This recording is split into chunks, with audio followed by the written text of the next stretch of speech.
Mes premières années de cours ont été consacrées à Confucius. Le message de Confucius est un message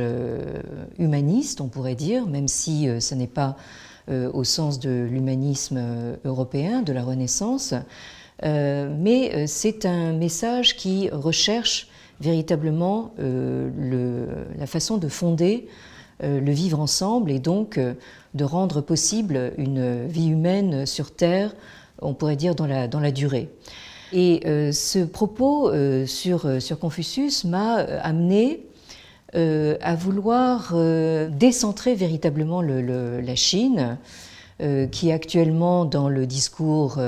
ambiant, le discours médiatique et dans le discours officiel des autorités chinoises, parle beaucoup de la Chine comme si c'était en fait une entité autosuffisante et en plus actuellement donc en pleine montée en puissance. J'ai voulu ouvrir donc cette centralité et cette essentialité chinoise sur ces deux grands voisins, donc à l'ouest l'Inde et à l'est le Japon. Nous avons cette importation d'une spiritualité extrêmement forte qui est représentée par le bouddhisme, qui était en Inde elle-même une nouveauté par rapport donc à, disons, à la civilisation védique, et qui a réussi véritablement, je pense, à transformer complètement la vision que la Chine pouvait avoir d'elle-même et du monde.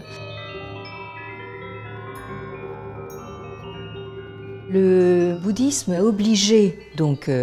les penseurs et les hommes d'État confucéens à repenser complètement leur vision du monde humain autour de l'an 1000, enfin pendant que l'Europe bâtissait des cathédrales. On peut dire que la Chine, avec la dynastie des Song, a véritablement, comment dire, repensé tout le fond confucéen, avec donc de très grands hommes d'État, enfin qui ont véritablement refondé une société civile, et d'un autre côté donc une attention extrême portée justement à l'individualité, c'est-à-dire à la construction de l'individu avec des pratiques méditatives,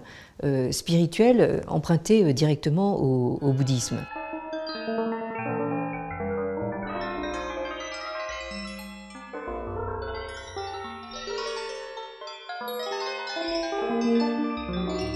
Mon cours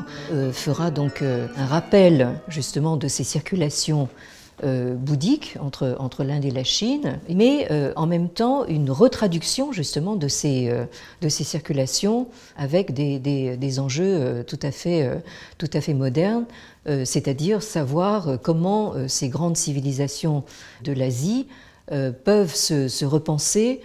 face justement à ce qui est perçu à l'époque comme une suprématie occidentale. Circulation qui symboliquement a été reprise par une figure marquante du début du XXe siècle, le poète, écrivain, artiste indien donc, qui a obtenu le prix Nobel de littérature, donc Tagore, qui, c'est un fait bien connu, donc a fait le voyage en sens inverse, c'est-à-dire de l'Inde vers la Chine et vers le Japon, et qui a été un porteur symbolique et très, très fort de cette mentalité pan-asianiste. Au fond, cette idée que l'Asie, si elle arrivait à s'unir, pouvait être véritablement porteur d'un nouveau message pour l'humanité, un message qui serait différent justement de la foi européenne, occidentale, dans le progrès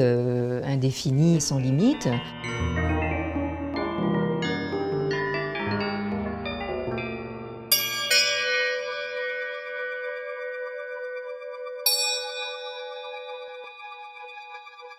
Dans le mouvement du panasianisme qui a occupé vraiment toute la première moitié du XXe siècle, le Japon a véritablement joué le rôle de locomotive, hein, puisque on pourrait dire que le Japon avait une sorte de métro d'avance sur tout le reste de l'Asie avec cette politique de modernisation donc, de l'ère Meiji à partir des années 1860. Donc aussi bien les intellectuels modernistes chinois que indiens regardaient vers le Japon. Et je pense que là, c'est quelque chose qu'il ne faut pas oublier donc, dans les débats actuels et dans ce que nous observons des relations géopolitiques justement entre ces trois entités. On l'aperçoit essentiellement en termes conflictuels, mais je pense que sur le plan culturel, il faudrait vraiment rappeler précisément cette proximité et cette, on pourrait dire, cette collaboration en fait très très proche qui a marqué véritablement les deux millénaires de l'ère chrétienne.